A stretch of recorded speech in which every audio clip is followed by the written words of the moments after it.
Après Fukushima, nombreux sont les pays qui se sont posé la question de l'après-nucléaire et du démantèlement de nos vieilles centrales, parfois dépassées technologiquement et pouvant devenir dangereuses. Mais les concepteurs des centrales nucléaires ont-ils réellement pris en compte l'éventualité d'un démantèlement? La question du démantèlement, ça peut paraître curieux, est une question nouvelle. Ça veut donc dire que déjà, il y a un grand problème de faisabilité technique. Le problème, c'est que même s'il n'y a plus de réacteurs et qu'on a tout arrêté, vous êtes toujours coincé avec les déchets. Et il n'y a aucune solution pour ces déchets. Il n'y en aura jamais. Nous, citoyens, on n'en veut pas. Je n'en veux pas dans l'Aube, je n'en veux pas dans la Haute-Marne, j'en veux pas dans la Meuse, j'en veux pas dans la région, j'en veux pas dans la France. La Terre n'en veut pas. On ne fait pas ce projet qui est fou. C'est clair.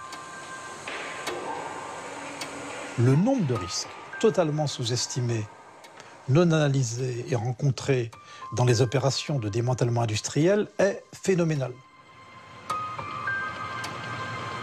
Des pays comme la France, l'Allemagne ou les États-Unis savent désormais que démanteler une centrale nucléaire est une opération longue et délicate. 20 ans déjà que certains s'y emploient. Les problèmes techniques s'accumulent, les risques pour l'homme et l'environnement se multiplient, et pour ne rien arranger, ces opérations de déconstruction ont un coût exorbitant. Au point qu'il faille se poser la question aujourd'hui, sommes-nous vraiment capables de démanteler nos centrales nucléaires ?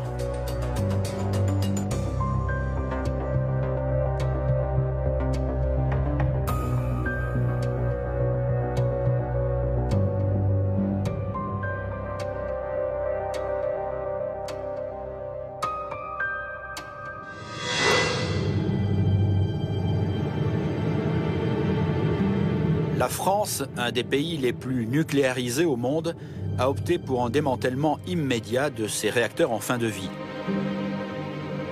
9 sont en cours de déconstruction sur 6 sites, pour certains depuis plus de 20 ans.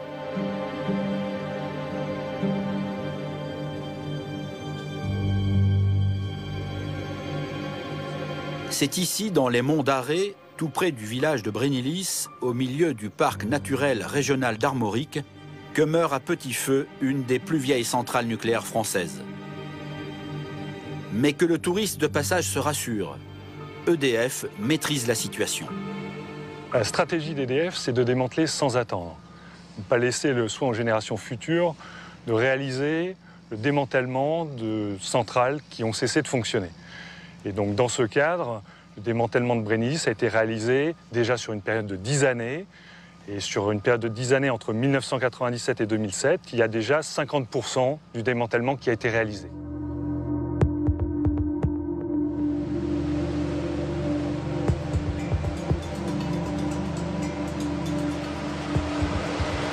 Donc on trouve un petit peu tout, y compris des échafaudages, des chemins de passage qui existaient du temps de l'exploitation.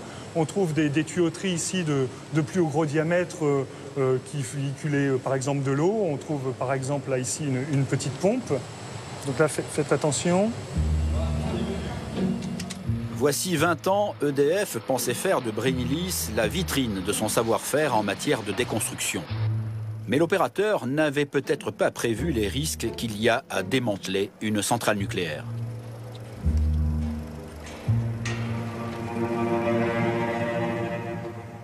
Il faut bien voir que démanteler, ce n'est ni démonter, ni déconstruire. C'est beaucoup plus que ça, parce qu'il y a ces matières nucléaires et que le fonctionnement d'une centrale a fait que des choses sont devenues radioactives dans les bâtiments, etc. Mais quand on démantèle, il faut se préoccuper de ça. C'est-à-dire, c'est pas une simple déconstruction ou un démontage.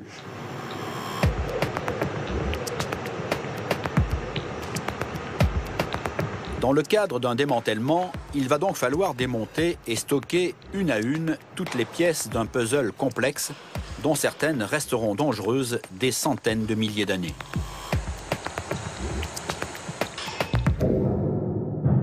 La déconstruction se fait en 3 phases.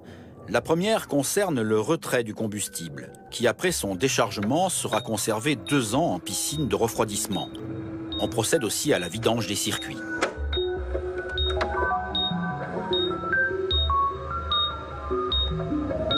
La phase 2 est réalisée en 2 étapes. Le démontage des locaux qui n'ont pas été en contact avec la radioactivité, puis tous les éléments proches du bloc réacteur qu'il faudra décontaminer avant de les stocker. La phase 3, enfin, la plus délicate, consiste à détruire le bloc réacteur le plus radioactif. Alors, ces 3 phases n'ont pas des durées déterminées. Je peux vous dire que l'estimation, c'est qu'un démantèlement, ça peut prendre entre 30 et 50 ou 60 ans. Et ces diverses phases peuvent prendre des temps très longs suivant les problèmes que l'on rencontre. En Allemagne, on sait depuis des années qu'un démantèlement est un travail au long cours. Sur les bords de la mer Baltique, le démantèlement de l'énorme centrale de Lubmin dure depuis 18 ans. Ici, les travailleurs ont acquis une réelle expérience de la déconstruction. Alors ici, nous nous trouvons au cœur du complexe nucléaire. En pleine exploitation, elle comptait entre 4 et 5 réacteurs. Et depuis 20 ans, on travaille ici au démantèlement de ces 5 réacteurs.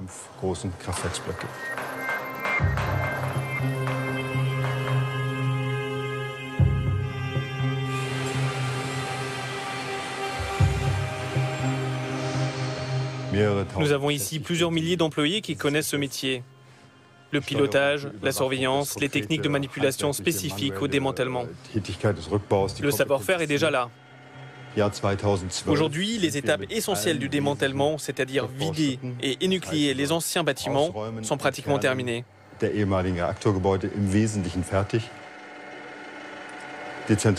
travaux principaux seront achevés d'ici 2 ou 3 ans.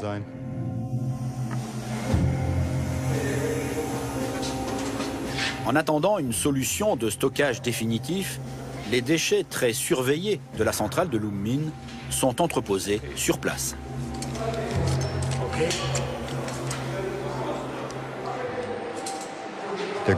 C'est un principe de base en Allemagne d'avoir dans chaque centrale en cours de démantèlement un lieu d'entreposage. Dans d'immenses hangars sont entreposés des dizaines de générateurs de vapeur issus du démantèlement de la centrale, des éléments fortement contaminés.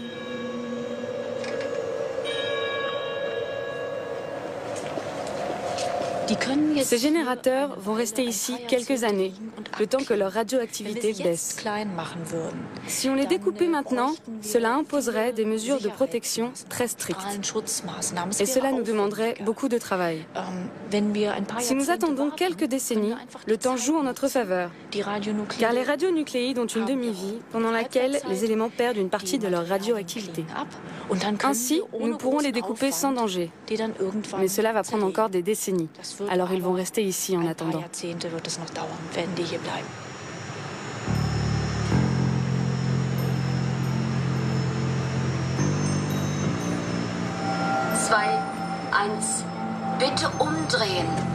Les opérations de démantèlement de Lubmin seraient donc une réussite et la sécurité un souci permanent.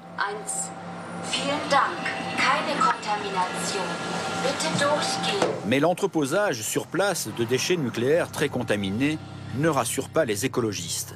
Heinz Wittmer vit à quelques dizaines de kilomètres de Lubmin et il fut de tous les combats dans les mouvements anti-nucléaires allemands. Là, c'est une de mes premières actions menées à Stuttgart. Nous sommes enchaînés à des fûts de béton, vous voyez? J'ai les 2 bras qui sont bloqués dans le béton.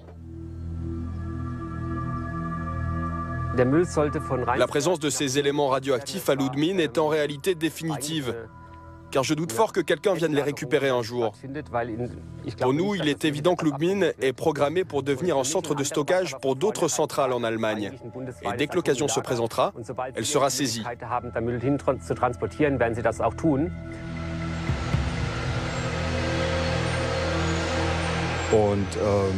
Après la réunification, les déchets nucléaires de l'ex-RDA sont devenus la propriété de la RFA.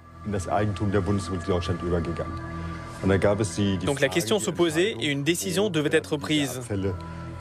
Où mettre ces déchets? Quel est le meilleur endroit pour les traiter en attendant leur stockage définitif?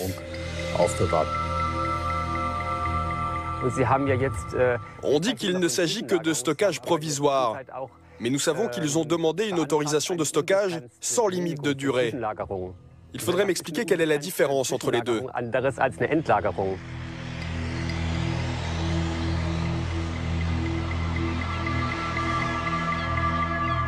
La France et l'Allemagne ne savent que faire de leurs déchets nucléaires.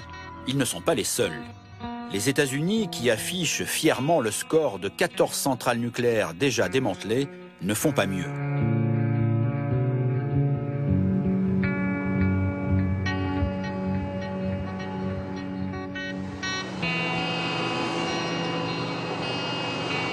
Tout près de Wiscasset, qui se présente comme le plus beau village du Maine, les restes d'une centrale nucléaire sont encore visibles.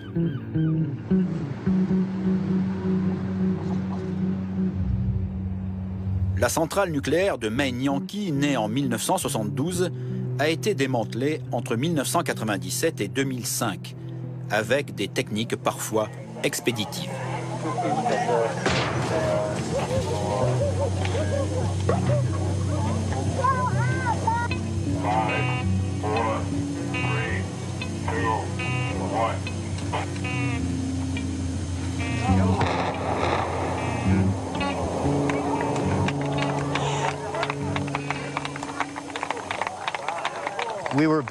Nous étions tous placés derrière une barrière pour se tenir à distance de l'explosion. Et les gens étaient là, avec leurs bébés dans les bras ou dans des poussettes.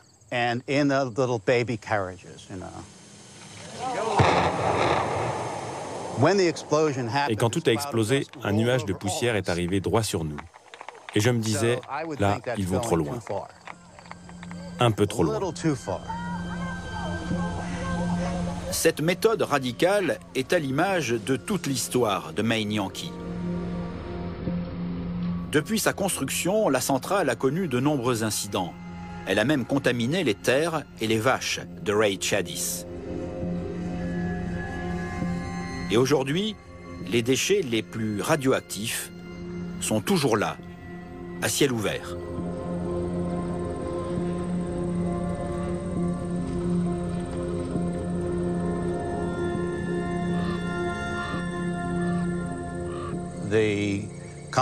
La société a proposé de couler une gigantesque dalle de béton et d'y stocker les 64 barils de 100 tonnes, les uns à côté des autres.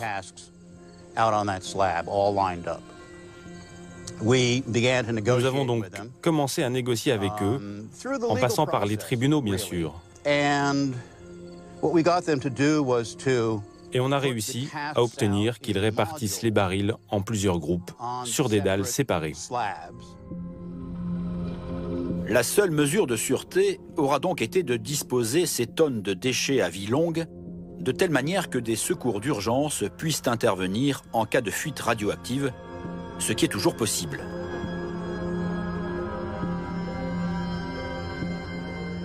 Je pense que le démantèlement est achevé.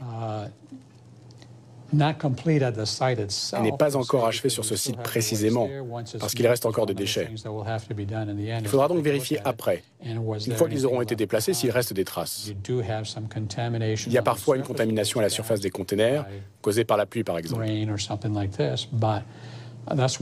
Ce sera vérifié dès lors que les déchets seront déplacés, que ce soit sur un autre lieu de stockage, bétonné ou pas, ou sur un autre site. J'espère d'ailleurs que ce sera possible de le faire aux États-Unis, voire même de trouver un site géologique où on pourrait ne plus s'en préoccuper. Malgré des mois de négociations, nous ne pourrons pénétrer sur le site de l'ancienne centrale. Tout juste avons-nous pu apercevoir, de loin, le haut des cylindres de béton renfermant les déchets nucléaires. Ces déchets doivent disparaître. Tout le monde ici est d'accord. Pas parce qu'ils sont dangereux, mais car leur entreposage coûte trop cher. Pour être très clair, le coût du stockage de ces déchets, qui se trouvent derrière nous, s'élève à 8 millions de dollars par an. Et ce coût est assumé par tous les habitants qui utilisent de l'électricité dans le Maine et la Nouvelle-Angleterre. Mais même si le gouvernement nous donnait de l'argent pour nous aider à assumer le coût de stockage, ça ne réglerait pas le problème principal. Comment se débarrasser de ces déchets? Donc la question qui se pose aujourd'hui, c'est combien de temps vont-ils rester ici?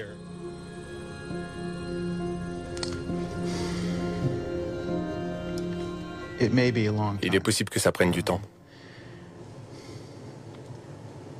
Si je devais estimer, je dirais au moins 20 ans. Probablement 35 ou 40 ans. Ou peut-être même 100 ans, je ne sais pas.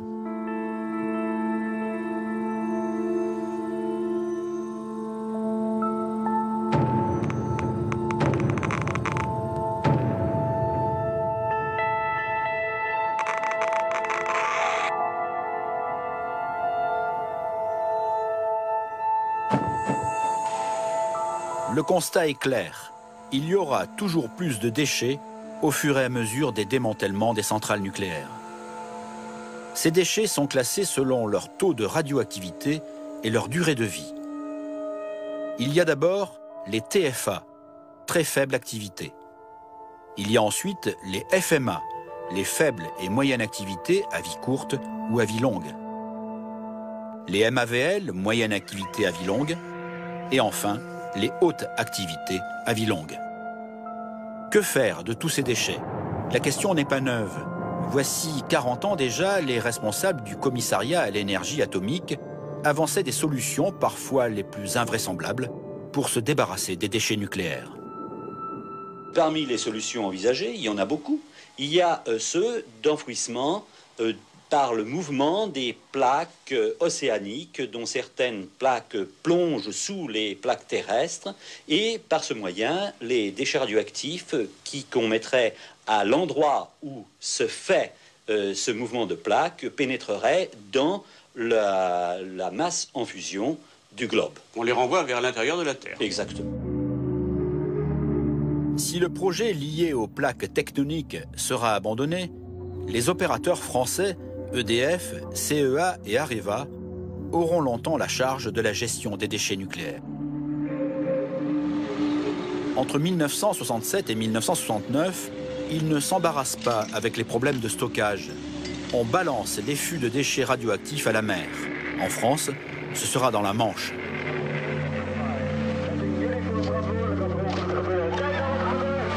On ne retrouvera jamais ces fûts immergés. Avec un sens aigu de la litote, le CEA jugera cette solution peu satisfaisante. Et c'est ainsi qu'en 1979 sera créée l'ANDRA, l'Agence nationale pour la gestion des déchets radioactifs. La politique française de gestion des déchets, c'est de trouver une solution sûre et durable pour tous les types de déchets. Donc ça fait partie de la mission qui est confiée à l'ANDRA. Pour autant, bien sûr, nous sommes extrêmement attentifs à ce que la mise en œuvre pratique garantisse en permanence la sûreté. Et pour cela, l'ANDRA a tout pouvoir pour imposer les conditions à l'entrée des stockages, les conditions de qualité des colis, les conditions de conditionnement qui vont permettre de garantir que les déchets qu'on leur reçoit seront bien dans des conditions qui assurent leur sûreté sur toute la vie du stockage.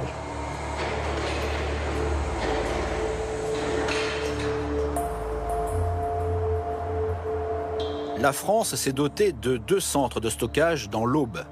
C'est à Morvilliers que sont stockés les TFA, les déchets de très faible activité, essentiellement des gravats et du béton, issus entre autres de la centrale de Brinnilis. Des déchets qui disparaîtront sous une couche d'argile de plusieurs mètres avant que de la terre végétale donne au stockage son visage définitif. À quelques kilomètres de là, Soulaine, le plus grand site au monde pour le stockage des déchets nucléaires en surface. On y trouve des déchets de faible et moyenne activité à vie courte. Nous ne pourrons pas visiter ce centre de Soulaine. Pour quelle raison? Nous ne le saurons pas. Ce qui est certain, c'est que ce site est l'objet de toutes les attentions des antinucléaires de la région.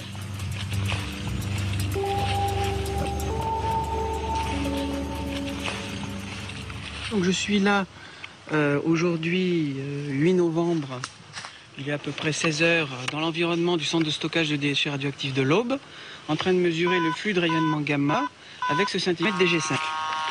Si on pointe le détecteur vers le hangar de déchets radioactifs, on mesure plutôt 470-500 chaque seconde. Mais si on fait face à la forêt, le niveau de rayonnement au même endroit va baisser, puisque là on descend en dessous de 400-300 coups par seconde. Pourquoi? Parce que mon corps fait écran au rayonnement, c'est-à-dire que mon organisme est en train de recevoir une partie de ce rayonnement gamma. Ça veut dire que si ce rayonnement est atténué, c'est qu'il est atténué dans notre organisme et donc il crée des ionisations dans notre organisme. Moi, je me souviens d'une image qui m'a frappé. Quand on mesure comme ça, on a 680 coups de mémoire. Il se retourne comme ça, Bruno, puis il a dit, tu vois, j'en ai plus que 300, ça veut dire que les autres, ils sont dans mon corps. C'est mon corps qui est en train d'absorber les rayons gamma. Et c'est ce jour-là que j'ai compris ce que c'était que la radioactivité. Le rayon gamma a une grande force de pénétration, mais il faudrait vivre en permanence près de la source radioactive pour être en danger. Imperturbable, l'ANDRA communique par des vidéos censées rassurer et convaincre ceux qui, a priori, ne voulaient pas d'une poubelle nucléaire devant leur porte. Le rôle de l'ANDRA, c'est d'apporter une information la plus transparente possible, la plus régulière, qui permet aux riverains de connaître la réalité de ce qui est fait. Et ce que l'on constate, c'est que sur les centres en exploitation de l'ANDRA, nous avons progressivement pu acquérir de plus en plus de confiance de la part des populations. Si on vous propose d'installer un tas de fumier devant votre résidence secondaire en disant c'est là qu'on a décidé qu'on va le mettre et c'est bon pour vous. Alors au départ, le tas de fumier vous explique qu'il va sentir la rose, quoi. C'est du fumier spécial, etc. Après, il va vous rapporter de l'argent parce que au mètre carré, on va vous mettre un chèque sur la table. Enfin, tout est biaisé. Tout le cheminement pour imposer, parce que c'est imposé. Personne ne veut de déchets au bout de son jardin. Si le débat est déjà houleux pour ces déchets à Soulaine, ce n'est rien comparé à celui qui concerne le projet de stockage des déchets les plus radioactifs. L'ANDRA étudie depuis 20 ans déjà la faisabilité d'un stockage à 500 mètres de profondeur dans l'argile, un projet appelé CIGEO, et si l'on en croit le discours officiel, on ne pourrait pas faire autrement. Alors pour les déchets les plus radioactifs et à vie longue produits par l'industrie nucléaire française, des solutions de stockage en surface ne suffisent pas. Pourquoi? Parce que ces déchets vont rester radioactifs pendant des très longues durées de temps, ça peut être des centaines de milliers d'années, et sur ces durées, on ne sait pas garantir qu'un stockage de surface gardera le confinement. C'est pourquoi la solution qui a été retenue par la France dans la loi de 2006, mais qui aussi au niveau international s'impose à tous les pays qui ont à considérer le problème, c'est le stockage en couche géologique profonde.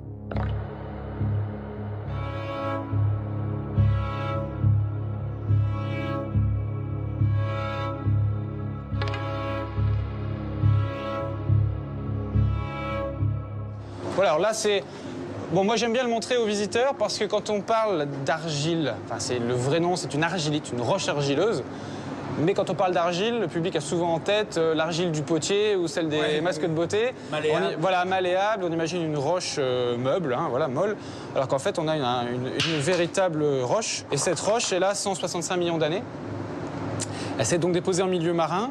Toute l'eau qui était mobile en a été expulsée au cours du phénomène de sédimentation. Et on a maintenant donc une roche qui est quasiment imperméable, en tout cas à l'échelle qui nous intéresse. Et comme vous parliez de stabilité, c'est une garantie de stabilité selon vous? Ça fait partie des critères de stabilité, effectivement, quoi.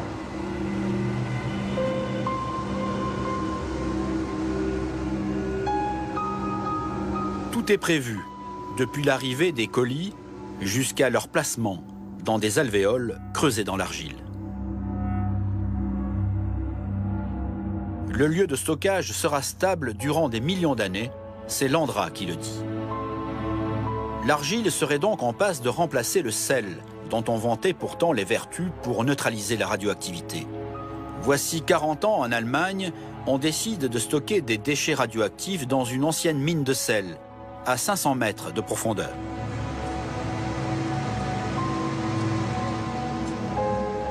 Un stockage à la va comme je te pousse, dans un trou creusé dans le sel, que les Allemands vont payer très cher. Car dès 2004, la montagne bouge, l'eau s'infiltre, le sel craque et certaines parois s'effondrent.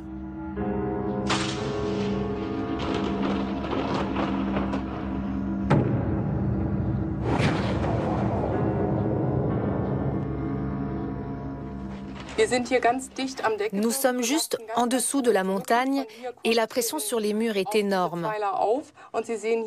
On peut d'ailleurs voir que des fissures se forment. Elles sont très importantes et à intervalles réguliers. Si je mesure, il n'y a pas de résistance à 1 mètre ni à 2 mètres. On sait aujourd'hui que les fûts contiennent bien plus de plutonium que prétendu au départ, mais encore du cobalt ou du strontium.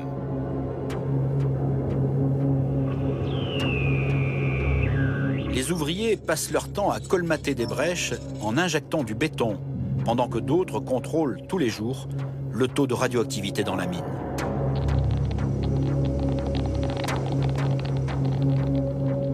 Une course contre le temps, car de manière inexorable, la montagne de granit qui jouxte la mine de sel exerce une énorme pression en bougeant de 10 cm par an.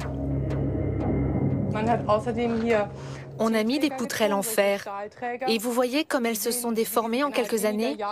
Il y a même des fissures qui apparaissent.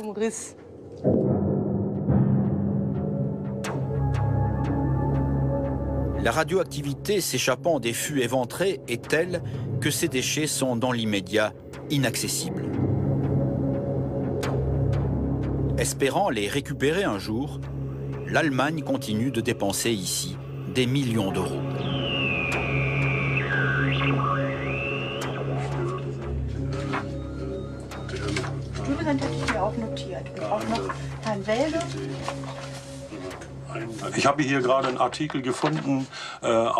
J'ai ici un article de 1973 qui parle du sel comme d'un stockage sûr.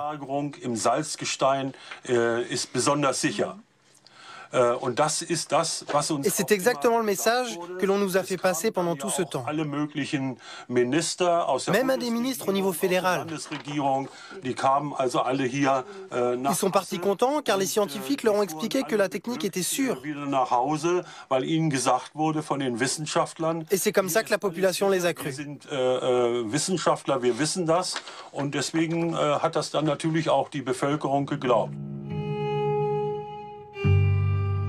Aujourd'hui, les autorités allemandes jouent la transparence pour regagner la confiance de la population. Des visites de citoyens sont régulièrement organisées à Asse. Il faut que la population croie à nouveau ce que dit l'État. En Allemagne, on a pris la décision d'enfouir en profondeur les déchets pour éviter le contact avec l'atmosphère pendant des milliers d'années. C'est le sujet du moment et aucun site n'existe encore dans le monde. Que ce soit du granit, du sel ou de l'argile, les experts doivent se mettre d'accord. Mais il faut commencer dès maintenant.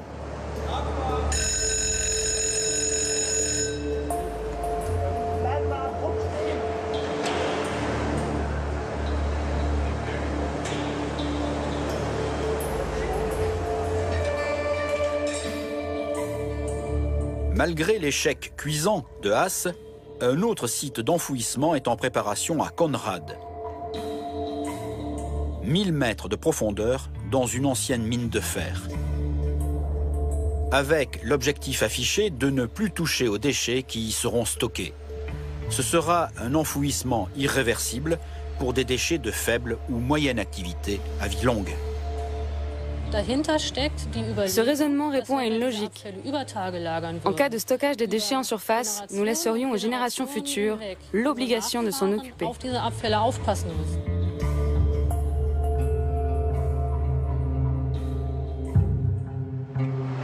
40 km de galeries creusées à l'aide d'énormes tunneliers, le chantier de Konrad est gigantesque.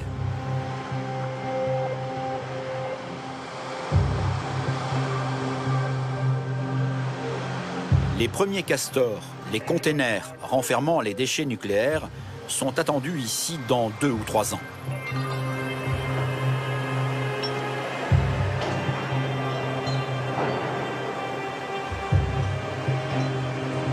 Des animations en 3D à destination du grand public montrent des manipulations de déchets essentiellement mécaniques. La sécurité des travailleurs à 1000 mètres de profondeur et l'environnement à la surface de la Terre seront préservés.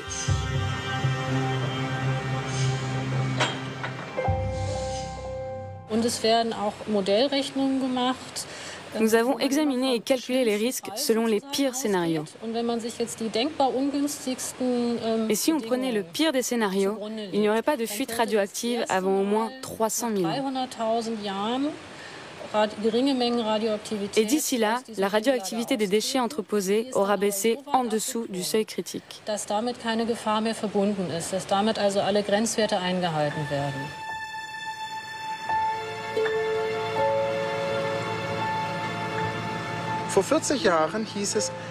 Il y a 40 ans, on nous a dit que Hasse était le meilleur endroit. Les experts, les politiques, l'industrie nucléaire, tout le monde l'a dit et s'est trompé. Nous ne sommes pas certains que dans 40, 50 ou 80 ans, on ne se soit pas trompé de nouveau. Quand on stocke des déchets nucléaires de façon à ce qu'ils ne soient plus accessibles, c'est pour moi une solution antidémocratique.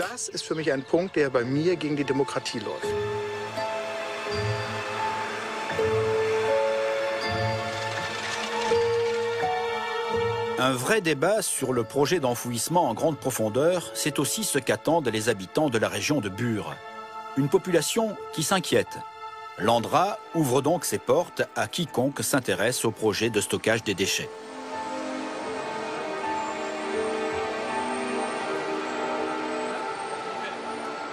L'Andra fait son travail de communication. Ce sont des professionnels de la communication, plus que de l'enfouissement d'ailleurs à mon avis. Non, puis ils font appel aux meilleures agences. Attends, moi j'ai la chance d'avoir fait 40 ans de com dans ma vie, je sais comment ça se passe. Hein. Quand vous interrogez les gens, il y en a même qui croient que c'est déjà fait. Hein. Il y en a qui croient qu'on a déjà commencé à enfouir. C'est fait, qu'est-ce que vous voulez faire, c'est fait. Voilà, bon. Puis en plus, comme on a arrosé de pognon, c'est un député qui l'a raconté, c'est l'argent qui dégouline. Ouais, l'argent qui dégouline, quoi. Mais c'est une forme de prostitution, quoi. Hein, ils échangent leur terre contre du fric, c'est dramatique. On paye pas le ramassage scolaire, on paye pas le ramassage des poubelles, les petits vieux, ils ont un bobo, ils téléphonent, on leur envoie un taxi. Enfin bon, je vous raconte pas, les assos locales, elles peuvent faire des choucroutes parties tous les samedis, c'est gratuit, quoi. Non, c'est scandaleux. Ils achètent les consciences. La vision idyllique proposée aux visiteurs par l'Andra ne rassure pas tout le monde. Pour preuve, ce débat, organisé en mai dernier dans un village proche de Bure. Devant une salle pleine, un habitant de la région, Bertrand Thuillier, docteur S-Sciences et expert en sécurité, affirme que le projet de Bure comporte des risques. Les colis bitumineux, entre autres, sont prévus pour laisser échapper l'hydrogène. L'hydrogène, parlons-en un peu, ça a une fâcheuse propriété, c'est qu'en présence d'oxygène, et quand vous dépassez ce qu'on appelle une limite inférieure d'explosivité, au-delà de 4%, la moindre flamme, la moindre étincelle, ça fait péter votre espace là où il y a de l'hydrogène. Risque d'explosion, Bertrand Thuillier n'a rien inventé. Il a simplement décortiqué les 4000 pages de documents officiels de l'Andra. Il a ainsi noté que l'agence évoquait toute une série de problèmes, comme le risque d'incendie provoqué par exemple par un des engins qui serviront au stockage des déchets. Imaginons que cet engin est dans une galerie, on voit la difficulté, je dirais, d'arrêter la ventilation sur le moment. Il faudrait déjà évacuer le personnel, il faut déjà faire en sorte donc évacuer les fumées, les matériels sensibles éventuellement. Et tout ça, ça peut prendre du temps. Et si l'incendie se développe, il est certain que là, on court à la catastrophe. Parce qu'on est dans un milieu souterrain, parce que les conditions d'accès sont plus difficiles, parce que, à moins d'avoir des équipes de secours directement sur place, on ne pourra pas intervenir directement. Disons que là, on peut arriver à une conjonction de situations qui ferait qu'on serait dans une situation vraiment très délicate. Bon, donc là, on a les références, etc. Et on voit les incertitudes sur les résultats des simulations thermiques appliquant l'incendie d'un véhicule transportant un colis de stockage d'enrobés bitumineux. Donc on sait, ne permettent pas à ce stade de s'affranchir du risque de relâchement radioactif en cas d'incendie. Donc l'incendie peut provoquer des fuites radioactives. Voilà. Et grosso modo, c'est ce qui est écrit. Exactement. L'ANDRA aurait donc écrit en substance « Ce stockage est dangereux, mais on va le faire quand même ». L'investissement humain et surtout financier déjà réalisé, près d'1 milliard d'euros, est tel que l'abandon du projet n'est pas envisageable.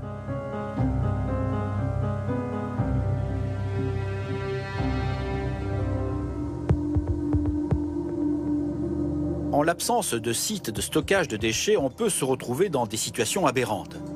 C'est le cas aux États-Unis, dans le Vermont.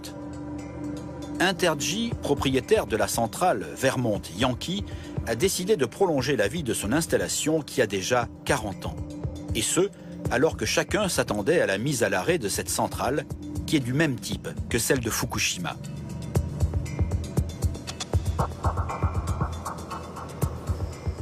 Pour nous, tant que le réacteur continue de fonctionner, il devient plus dangereux chaque jour. Il est vieux, il a plus de 40 ans. Il est en train de s'autodétruire. Les tuyaux sont rouillés, les fils électriques provoquent des courts-circuits. Il y a aussi des fuites dans les tours de refroidissement. C'est pour ça qu'on sent qu'il est urgent de l'arrêter.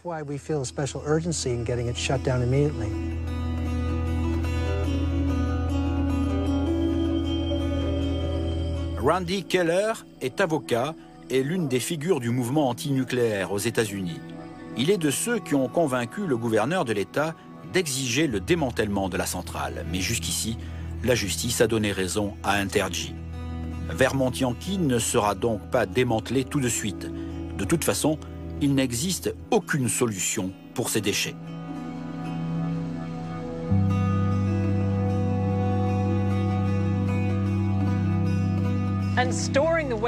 Quel que soit l'endroit où on stocke, ça va coûter de l'argent.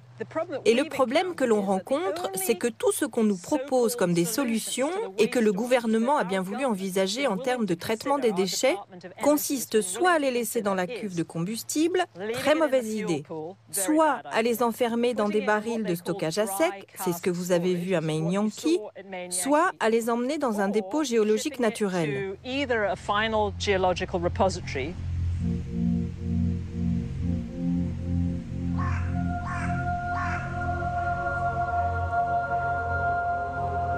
Et ce que nous préconisons, nous, à Beyond Nuclear, c'est de ne rien déplacer avant d'avoir trouvé l'endroit idéal pour les stocker. Et pour le moment, il n'y en a aucun.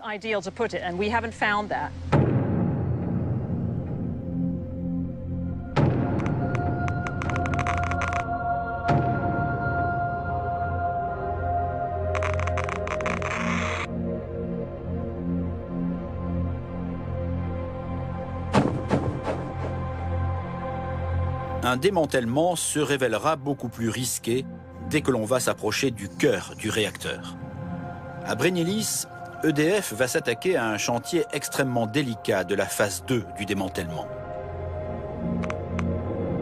Le démontage d'immenses bouteilles d'acier de 20 mètres de haut, 16 au total, dans lesquelles circulait le gaz chaud qui faisait tourner les turbines. Objectif d'EDF, démonter et découper ces échangeurs de chaleur sans les avoir décontaminés au préalable. Problème, Pour Michel Marzin, qui a travaillé 25 ans dans la centrale de Brennilis, ces échangeurs sont fortement contaminés. Le combustible ici, ce sont des pastilles fritées qui sont accumulées dans des gaines. Hein. Ces gaines sont en zirconium, elles sont le plus minces possible pour que le transfert de chaleur se fasse le mieux.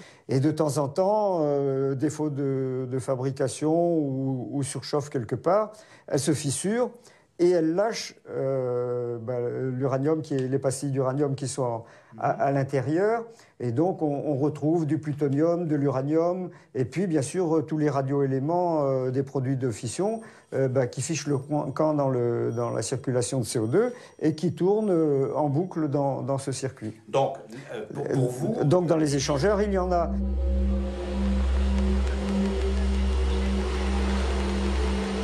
Une contamination s'est produite en exploitation, mais pas des noyaux lourds comme des noyaux de plutonium.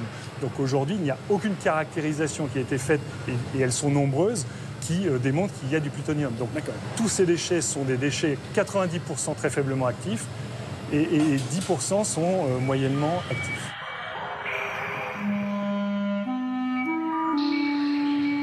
Mais avant de les découper, il vaut mieux les décontaminer. Parce que si on les découpe directement, on va disséminer ces produits qui sont hautement radioactifs à vie longue. On va en mettre sur les murs de l'enceinte étanche. Il va falloir encore râper tout ce béton.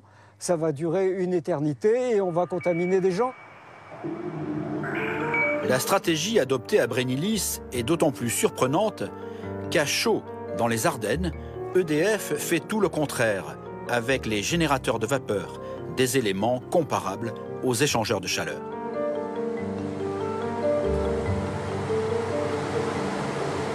Donc ces 3 générateurs de vapeur ont été extraits de la caverne réacteur. Ouais.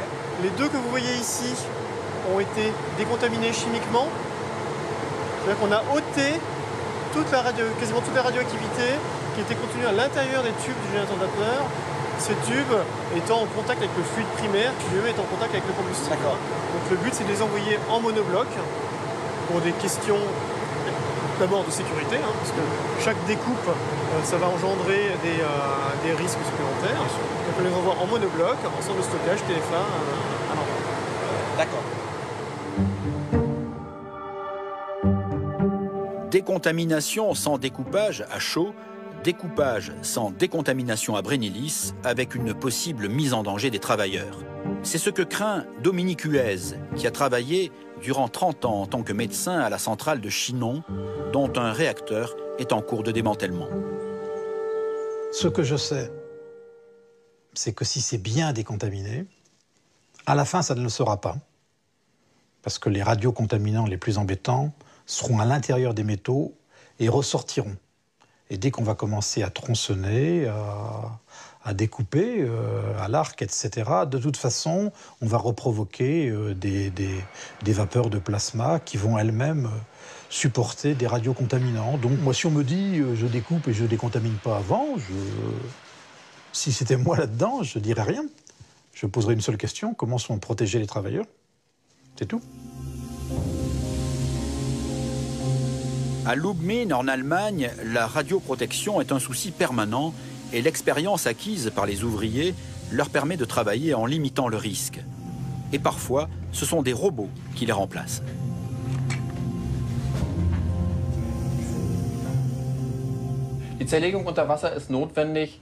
Le découpage sous l'eau est nécessaire parce que la radioactivité des pièces est très importante. Le découpage de ces pièces à l'air serait problématique pour leur maniement et les activités du personnel.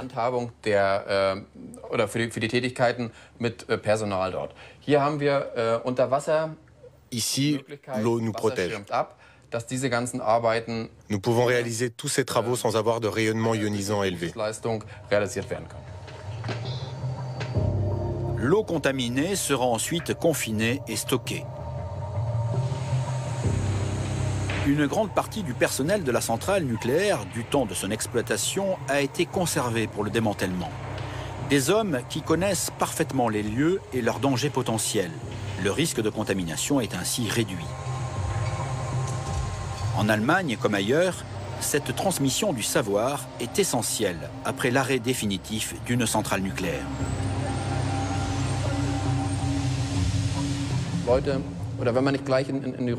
Si on ne commence pas tout de suite le démantèlement et qu'on ne forme pas de jeunes collègues, nous serons confrontés à un problème majeur. Au fil du temps, plus personne ne connaîtra les particularités de la centrale. Il est donc indispensable de comprendre comment tout cela est structuré. C'est un problème qui va persister si on n'assure pas l'emploi et la formation des futurs collègues dans le démantèlement.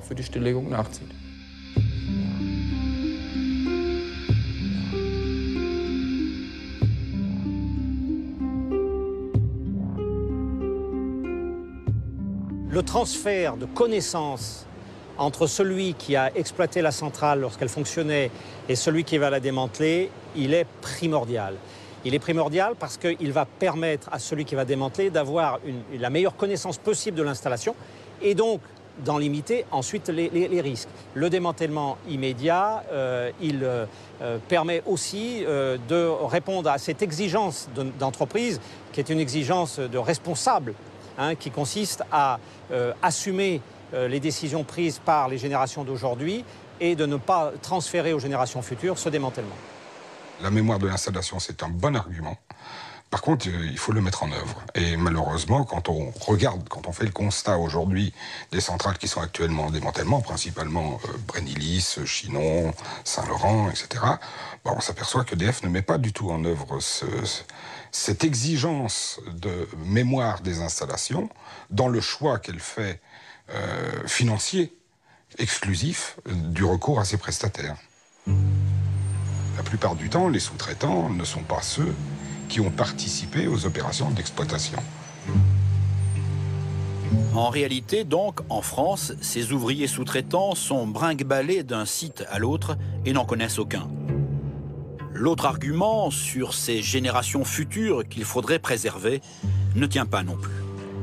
La durée de vie de certains déchets fera que nos descendants porteront de toute façon le poids du nucléaire durant des centaines de milliers d'années. Sur les chantiers, les problèmes s'accumulent. Ce qui se passe à Brennilis en est la parfaite illustration. EDF ne s'est pas doté de personnel suffisant pour contrôler les chantiers. Et on était à 4 ou 5 strates de sous-traitance. Ceux qui étaient en bas travaillaient à l'économie. Moi, j'ai vu des vidéos où les gens avaient des aspirateurs du commerce, où ils ne savaient pas tronçonner, ils avaient le disque de la tronçonneuse en face de la tête, ils pouvaient se fendre le crâne. Il n'y avait pas de double sas de sortie de l'endroit où ils tronçonnaient. Et la dernière fois que la clie est entrée, un ouvrier est passé devant eux, il avait les gants contaminés. Et EDF n'a pas pu leur répondre, ne savait pas à quel endroit il s'était contaminé, cet ouvrier.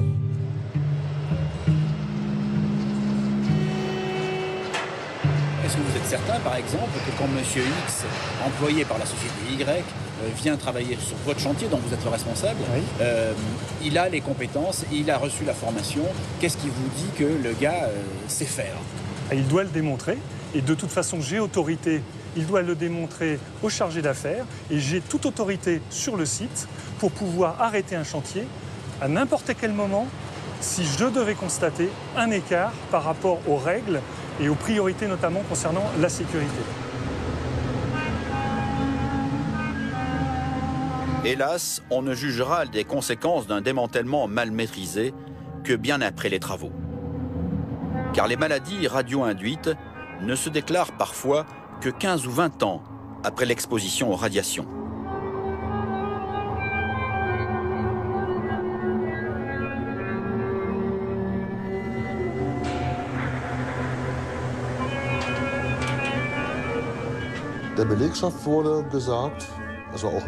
Ce qu'on disait aux ouvriers et à moi aussi, c'est qu'on ne devait pas se faire de soucis, que nous ne serions pas exposés à la radioactivité.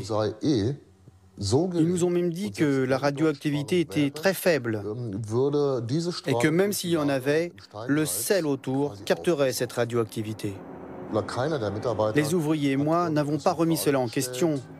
Nous avons fait confiance à notre employeur. Des années après avoir quitté la mine de Haas, Egbert Duranovic apprend qu'il est atteint d'une leucémie. À ce moment-là, ça a pu traverser mon esprit qu'il pouvait y avoir un lien avec ma maladie. Mais dans un état comme celui-ci, on n'est pas en mesure de raisonner. Et ce n'est que des années plus tard, lorsqu'on a reparlé de Haas dans les médias, que j'ai fait le lien. Mais cela m'a pris des années avant de pouvoir faire le rapprochement.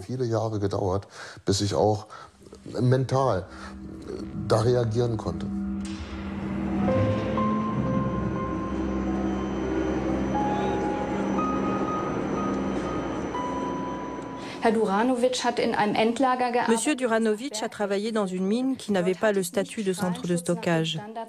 Et donc les normes de sécurité appliquées étaient celles d'une mine, pas celles de la radioactivité, comme c'est le cas aujourd'hui à Haas. Monsieur Duranovic n'a jamais porté de dosimètre. Pourtant, son employeur notait tous les jours dans un registre que Monsieur Duranovic n'était pas contaminé.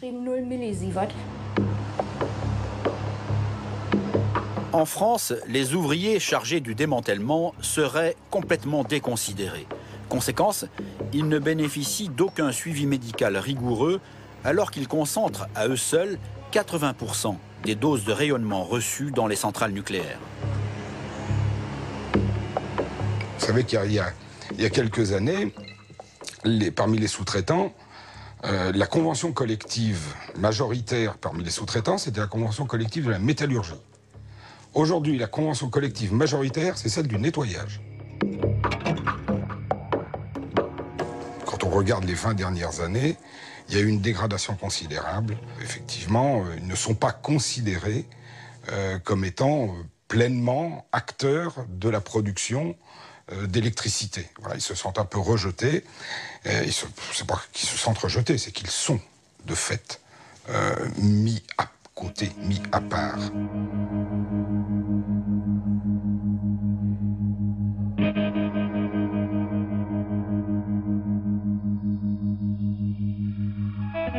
La reconnaissance des cancers professionnels, c'est la loterie, c'est la course d'obstacles, et qu'on n'est pas bien conseillé et pas bien accompagné.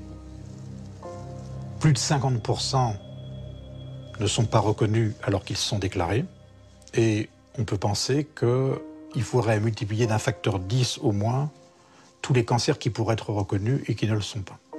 Pourquoi?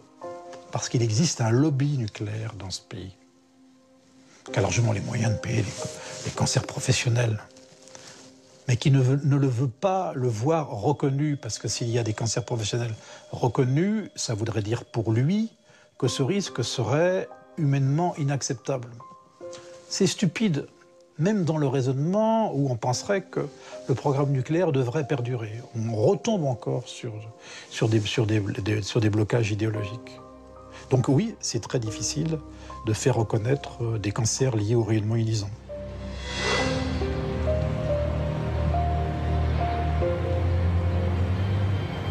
L'opérateur est tellement sûr de sa puissance qu'il en oublie parfois les règles. C'est le cas à Saint-Vulbas, dans l'Ain, petit village sur les bords du Rhône où est installée la centrale du Bugey. À quelques mètres se trouvent les serres de Léonard Rosen. Depuis 20 ans, cet horticulteur utilisait l'eau chaude de la centrale pour chauffer ses serres. Mais en 2010, EDF entreprend des travaux de construction d'un bâtiment d'entreposage de déchets radioactifs, le projet ICEDA. Et j'ai commencé de m'inquiéter vraiment quand ils ont commencé la construction du déchetterie nucléaire en face de chez nous, c'est-à-dire sur la limite de nos terrains qui sont... limitrophes. Voilà. Et je suis jamais contre le nucléaire, je ne suis pas contre l'EDF, je ne suis même pas contre les déchets nucléaires, mais je suis contre les déchets nucléaires dans mon propriété. Et nous sommes pratiquement, c'est devant notre porte. En fait, c'est un centre national d'entreposage de déchets qu'EDF veut installer là. On voit sur cette animation que tout a été prévu, y compris d'ailleurs la disparition des serres de M. Rosen. Mais dans son emballement, EDF s'est retrouvé hors la loi et le petit horticulteur a bloqué le puissant opérateur. Le chantier est aujourd'hui à l'arrêt.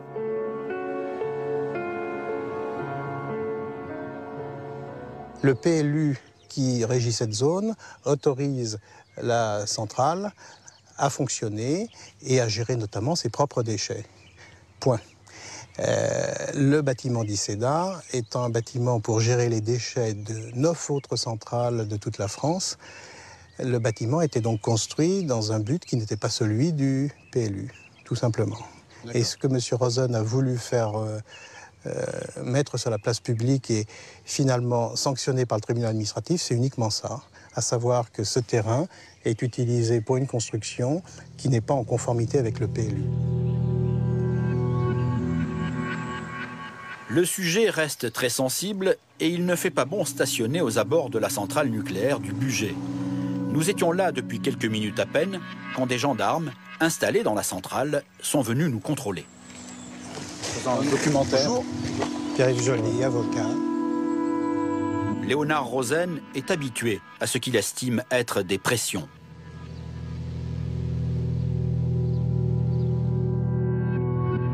On a lancé notre procédure juridique contre la construction en mars 2010. Un mois plus tard, brutalement, ils ont coupé de l'eau chaude. Et on a eu une perte très grosse l'année 2010. Et ensuite, en 2011, ils ont fait la même chose. Alors, ça nous coûte cher. Et aujourd'hui, au moment où nous nous parlons, vous avez de l'eau chaude? C'est en rupture également. Ils ont coupé encore fin avril pour des raisons qui ne peuvent pas garantir la qualité de l'eau.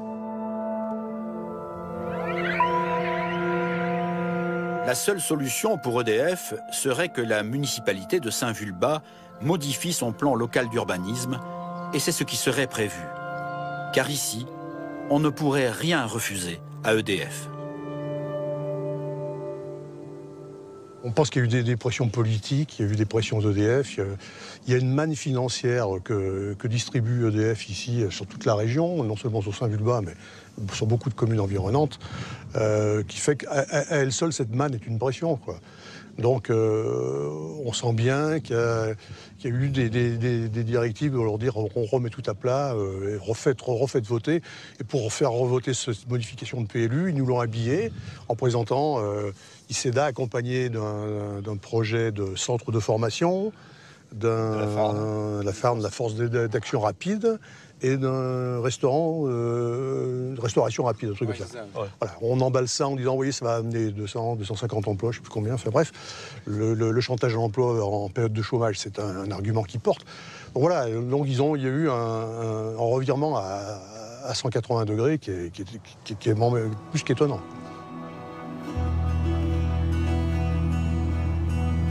Lobbying outrancier, c'est aussi ce que l'on reproche dans le Vermont à Entergy.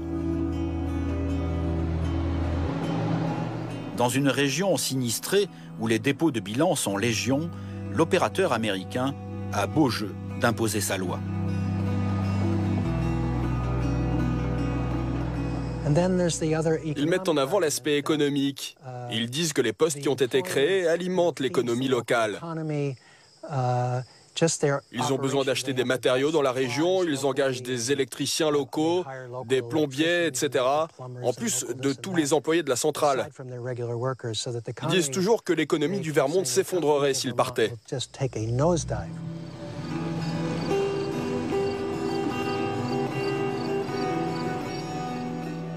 En termes d'emploi, si Vermont Yankee fermait, cela aurait un impact, c'est évident. Ils emploient environ 600 personnes et 200 de ces employés viennent du Vermont. À mon sens, ils utilisent des techniques de propagande sournoise. Ils sont particulièrement généreux, par exemple avec les ONG de la région, comme les associations de soutien au SDF ou encore les banques alimentaires. Ils se sont arrangés pour que les responsables de ces associations fassent des déclarations annonçant que ce serait un désastre si Entergy disparaissait, qu'on n'arriverait jamais à remplacer les dons de Vermont Yankee.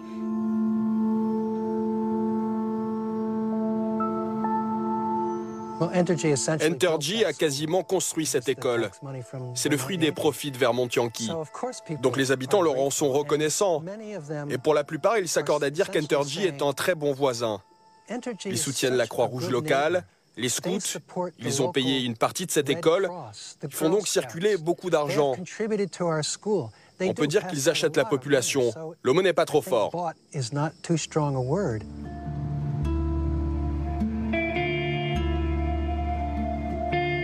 La puissance du lobby nucléaire passe aussi parfois par la propagande.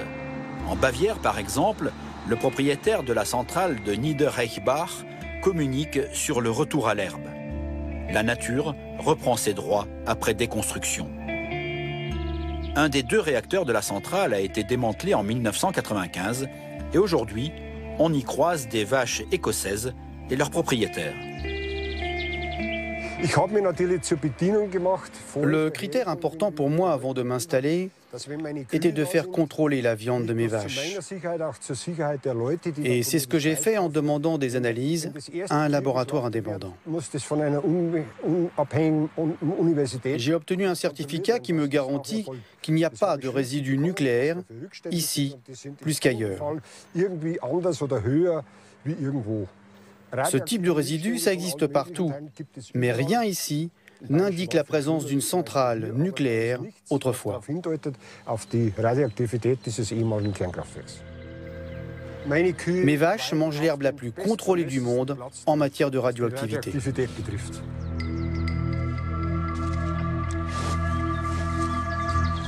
Ces vaches sont les plus surveillées au monde et Ludwig, qui est payé pour être là, le paysan le plus sponsorisé d'Allemagne.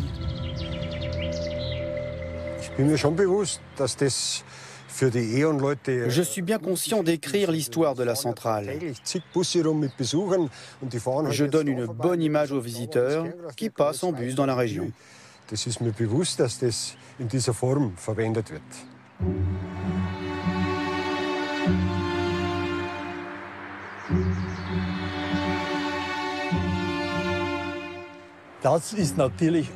Ceci n'est que de la propagande de l'industrie nucléaire. Il y a des choses bien plus dangereuses que les vaches sur ce terrain. Juste à côté, je ne sais pas si vous avez remarqué, il y a un grand bâtiment de stockage. C'est un centre de stockage provisoire de déchets avec un permis de 40 ans. Ils stockent des castors et des combustibles. Et ces déchets attendent une solution définitive qui ne viendra jamais.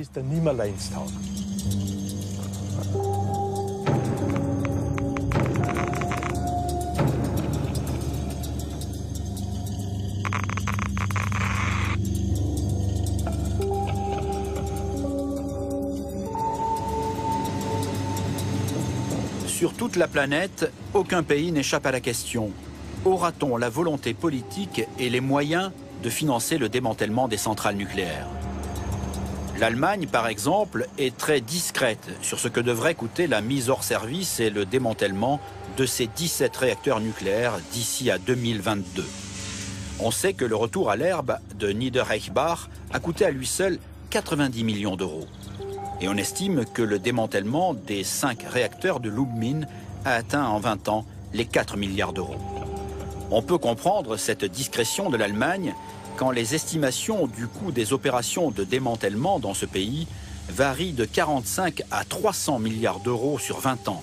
Des chiffres vertigineux. En France, EDF et Areva estiment qu'avec 18 milliards d'euros, ils ont suffisamment provisionné pour la déconstruction des 58 réacteurs répartis sur le territoire. Si on appliquait aux 58 réacteurs français, j'ai pas compris la hague dedans, parce que c'est encore un autre problème. Et j'ai pas compris le militaire non plus dedans. Nous nous promènerions plutôt autour de 150 milliards. À la louche, ça peut être 120 et ça peut être 170. Dans l'état budgétaire actuel, où nos concitoyens sont vraiment dans la difficulté, où on a besoin d'argent sur le plan social, on a besoin pour faire de la relance économique, qui peut réellement penser qu'on va mettre 100 milliards ou 150 milliards pour démanteler nos centrales nucléaires?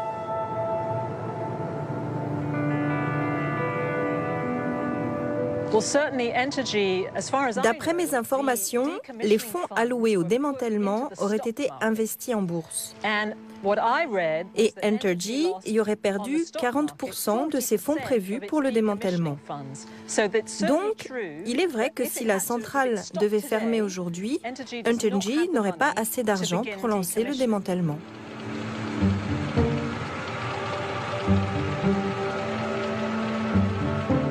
La question du démantèlement, ça peut paraître curieux, est une question nouvelle.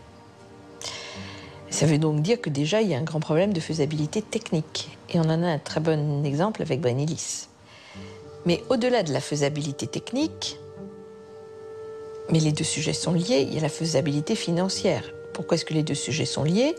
Parce que plus on a des difficultés techniques, plus ça coûte cher. L'EDF a prétendu montrer un exemple de sa capacité, de son talent pour faire de ce Brennilis, donc l'exemple même de sa compétence pour faire du démantèlement, et ça a été un fiasco total. Et ils sont aperçus que le démantèlement coûterait au moins 20 fois plus, 480 millions d'euros, c'est-à-dire 20 fois plus que le prix affiché au départ. Pour le démantèlement, je parle. C'est gravissime.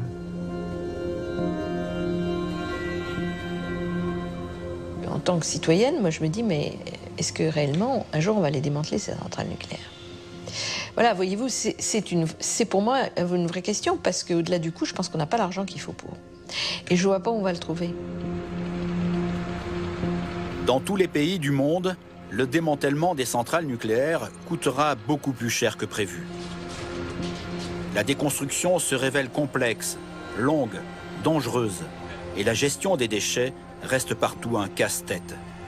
Faut-il donc démanteler nos centrales immédiatement? A-t-on vraiment les capacités techniques et financières de déconstruire et de stocker les déchets nucléaires en toute sécurité? Des questions essentielles, au moment où certains pays envisagent de ne plus dépendre de la seule énergie nucléaire, voire même de l'abandonner.